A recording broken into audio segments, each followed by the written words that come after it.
What is your highest value? It took me a long time to determine this, or even know that it was important. Most people will tell you what your values should be.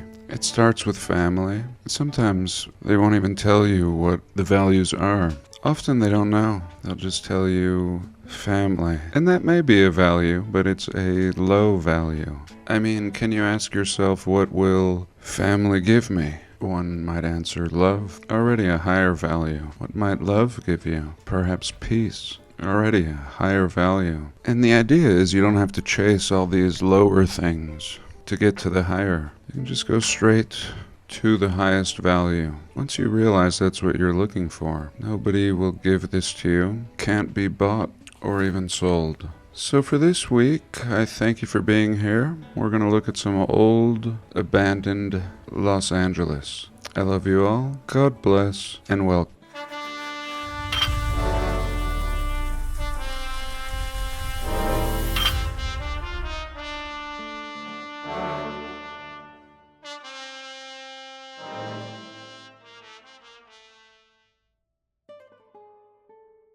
This recording of mine seems to summons Cat just out of the woodwork. I found that Qigong is that way. So today, I've been wanting to do this for a while, and today's the day. I start out by asking ChatGPT when the first automobiles came into production, or a shortened version of that. And it tells us 1885 to 86. The Benz patent motor wagon, Mercedes. 1889, we get the Peugeot, which is considered the first automobile in series. In the US, some guys named Charles and Frank Duryea produced the first gasoline-powered car. 1893, diarrhea. Let me know if you've heard of these guys. I feel like they were swept under the rug. And these vehicles laid a foundation for Henry Ford. Probably took them out. Henry Ford. The vehicles I've owned most throughout my life, at least the longest duration, was founded in 1903. So this is America, and everything that we see up until 1903, the exception of some steam-powered implements, usually needing to be near a railroad, be moved around. We see the bulk of the nation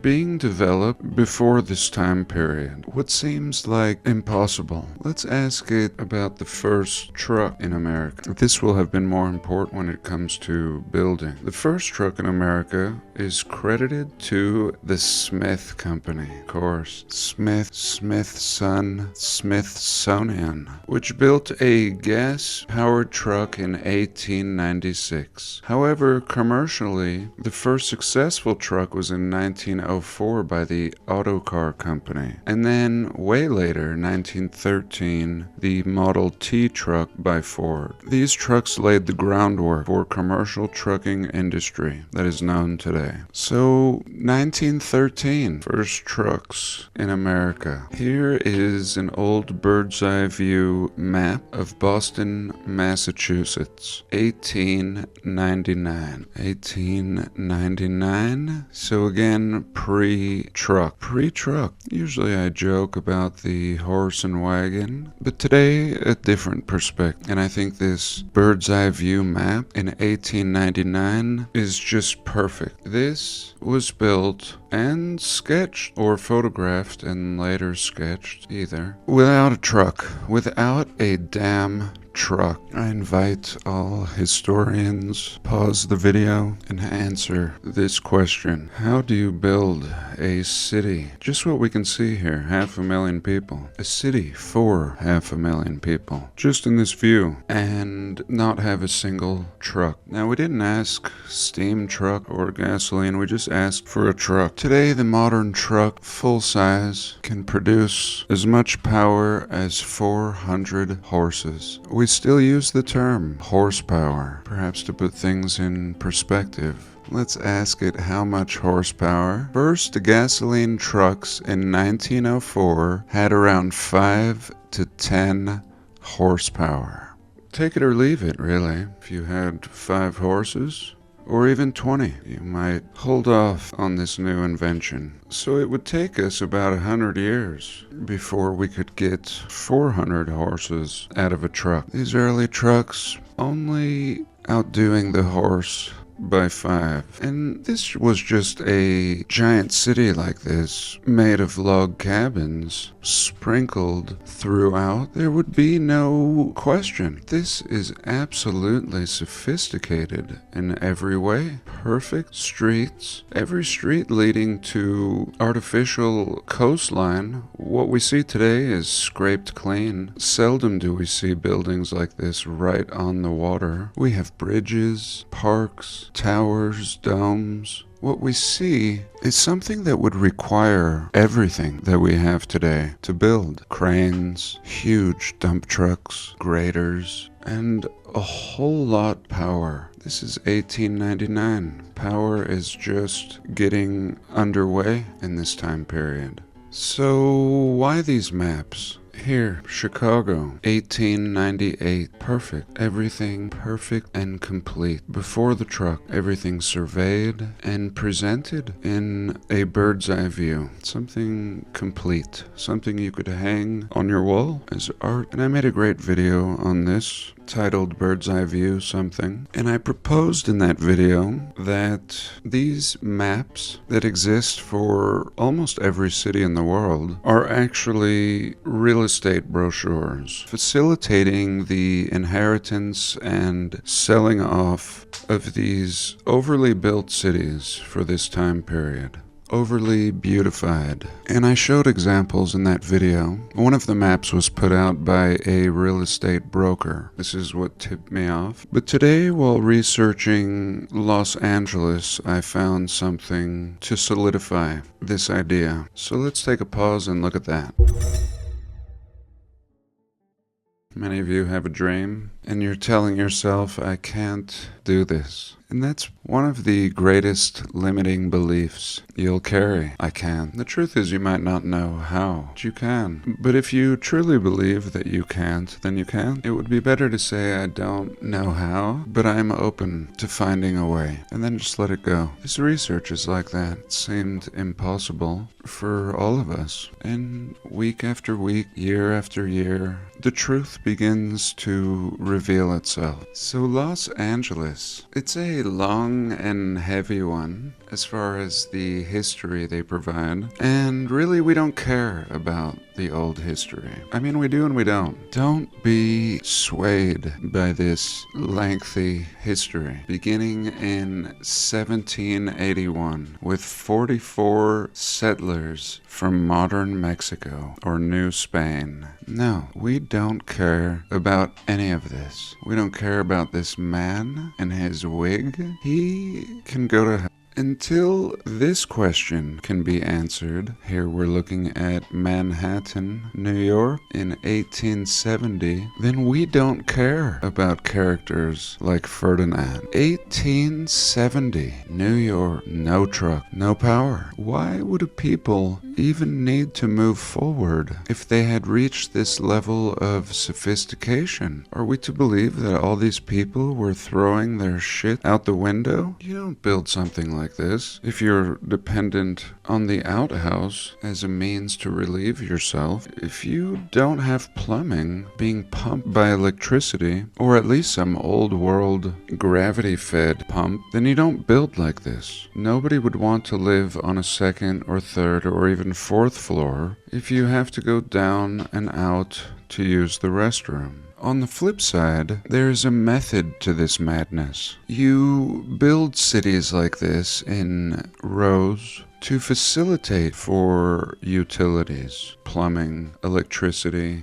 Such a design is designed from day one, not just to facilitate travel through the streets, but more importantly, so that the city functions, so you can move utilities throughout, underneath the streets and sidewalk. That is the more important part. of planning a city. And essentially what that entails is a lot of digging. Digging with heavy equipment, backhoes, moving the dirt with dump truck, and really making a big mess. An absolute mess of the grounds before you even build a single building. And yet every single city has the sophistication of modern planning and engineering. Every city overly built, and many of them stand today. Clearly all the roads remain, and even the utilities, though it's often failing and needs to be replaced. My town has only recently, in the last 10 years, replaced all the old utilities on Main Street. They were over 100 years old. Many of the sewer lines were made of clay, like brick pipe. Beautiful. So back to Los Angeles. I think I've made my point.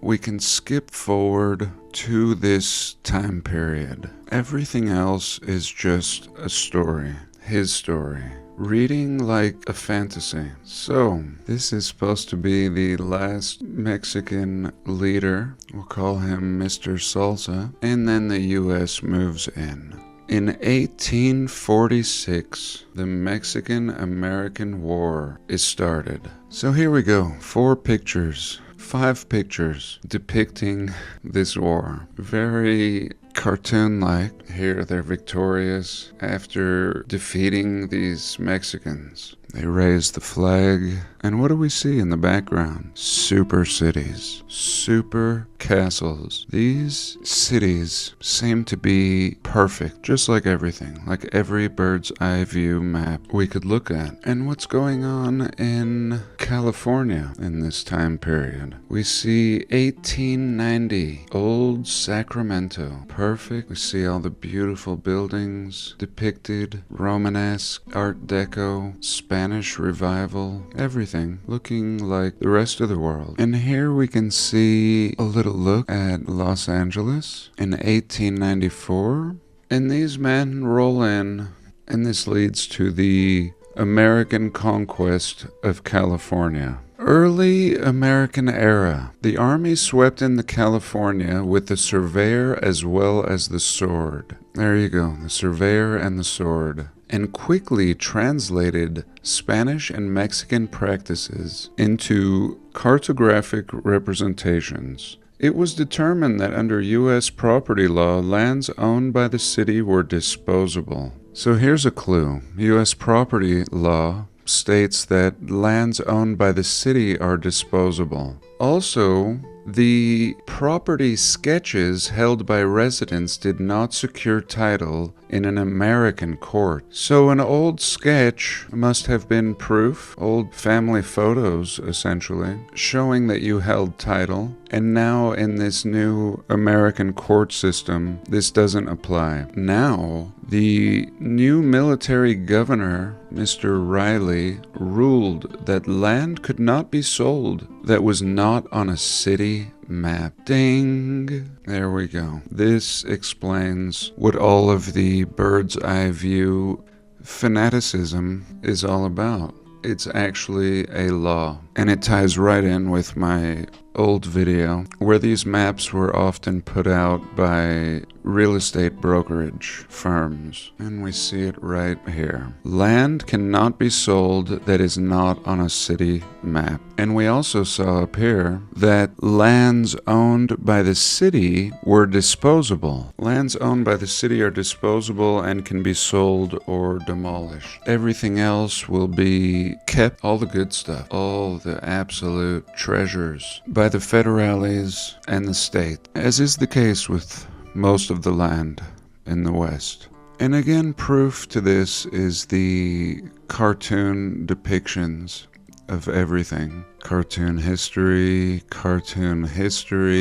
exploiting people for a cartoon history. And then nothing really taking place, of course, because everything is completely built out for about 75 years. For 75 years, very little changes in all cities. It would take that long to get everything going again, even with the invention of power and trucks and heavy machinery. We still have 75 years before we really get moving. In 1870, Los Angeles was just a village of 5,000 people. So for 5,000 people, you're gonna lay out a city like this? I don't believe this is a photo from 1887. No, not when everything else is cartoon that they offer up. Let's look at some buildings in 1870. The theater. So for 5,000 people, a mere village, you had a theater like this, made of brick. And not just a stupid one-story brick building, but 3 stories, ornaments, copper, tech on the roof. And this not looking like the handiwork of early American warmongers. This is what was here. This is early California, abandoned and repurposed into a new nation, now perhaps selling for an easy million, something that was inherited.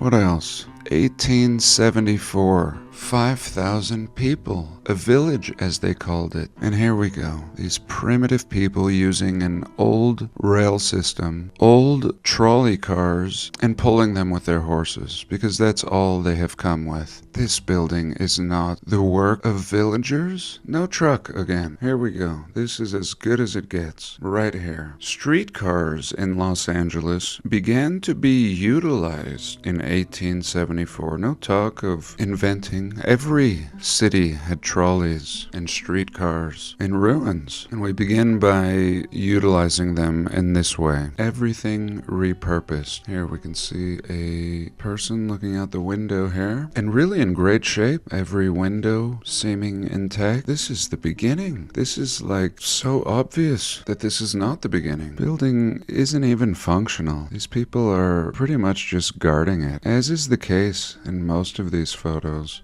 Here they tell us old Chinatown existed from 1860 until the 1930s. And what do we see? Brick. All brick, super ornamental, in absolute ruins. Dirt streets. And the fact that it doesn't exist anymore is proof. I mean, otherwise what? 1870, they told us there were 5,000 people. And here in 1860, the Chinese are building brick ornamental cities? Look at the detail up here. Look at the size of this brick building. In ruins now. Is this man even Chinese? I digress. Here we can see Spring Street in 1900. Hallelujah. Come on. Look at this. This is what you would build in your first 20 or 30 years. We don't start out with wood. Just go straight to stone and concrete and steel. Yes. So this is it. This is our Los Angeles taken over.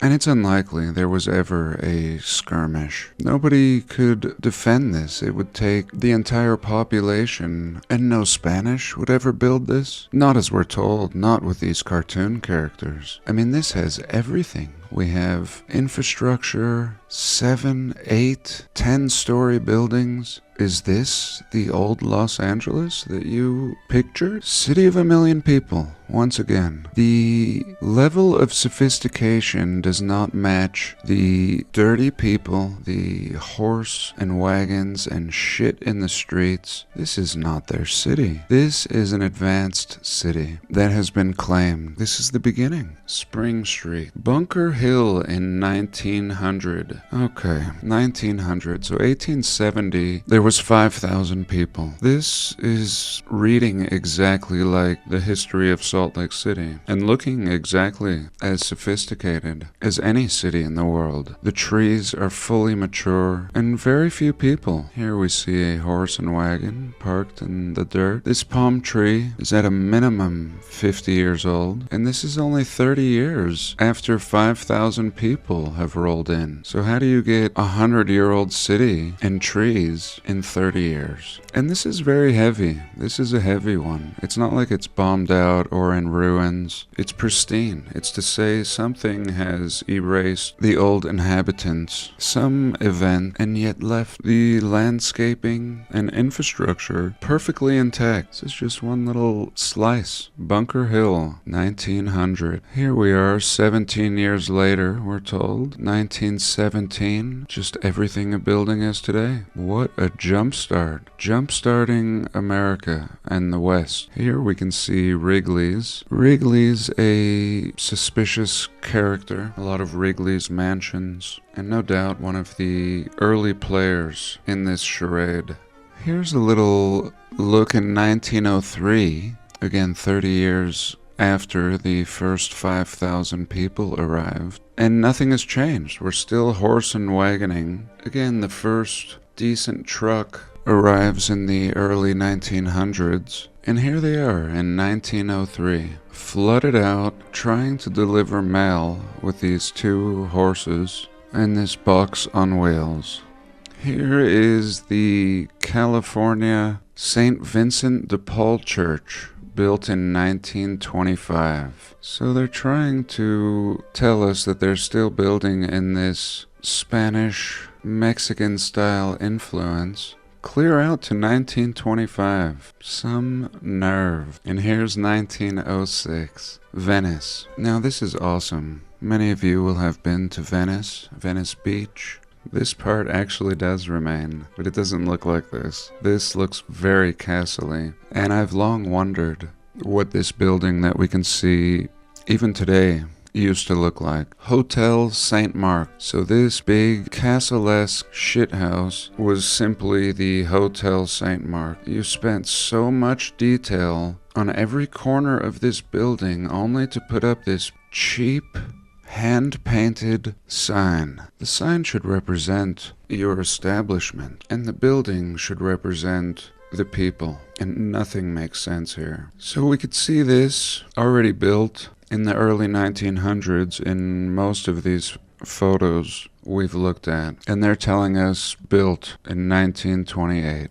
Listen to how this reads. The building was designed by Mr. Parkinson and was completed in 1928. That's it. Built in 1928. Quite possibly in less than a year. And here it is, photographed in 1931, looking like a cartoon. Great. So here we can see the public library in 1935, really looking heavy and imposing for a library. But here it is, and it looks like it still stands today. Here we can see Paramount Pictures in 1940. So again, Hollywood. And I was going to make a video on their studios and essentially how it was just a little city that they took and used to make films. And here you go. Here's a clear representation of that inheritance. All the way up till 1940. Here we go. Nothing changing. 1929, the first airport. Old. Spanishy. So, Los Angeles, nothing is all I have to say. In conclusion, I'm gonna have to call BS. Art Deco in 1929, demolished in 1969. Really? Is this really